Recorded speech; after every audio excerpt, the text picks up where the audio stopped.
केहू से प्यार कर अब गम न हमारा रहे। दादा तू केहू से प्यार कर अब गम न हमारा रहे। जवन दर्द दिले तू बारो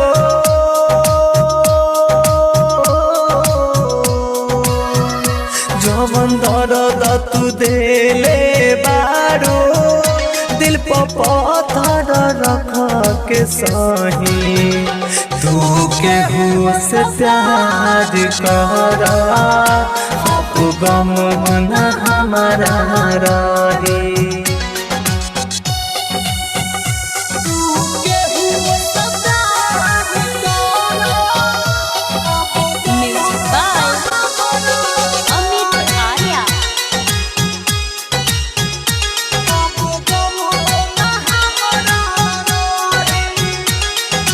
सोचता हो खबू रोवता हो खे लोराबा खूब बहाई।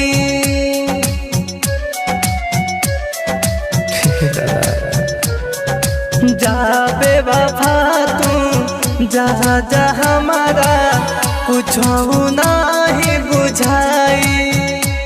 लौट के अइबू तू जहिया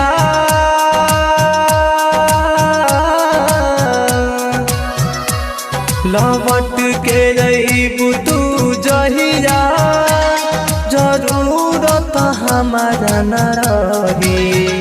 तू केहू से प्यार कर अब गम न हमारा रहे।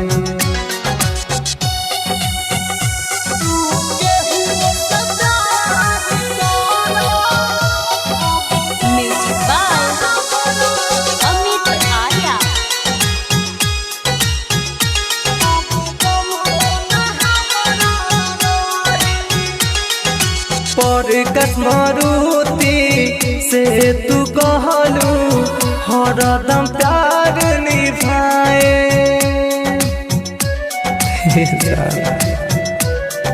हाँ प्यार के लिखल सब कहानी अपने हाथ मिटाए।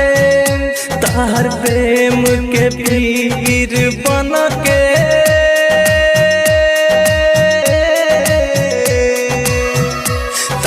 प्रेम के पीर बन के गुडगिरी के अखिया बही। तू केहू से प्यार कर अब गम न हमारा रहे। Bombay digital recording studio.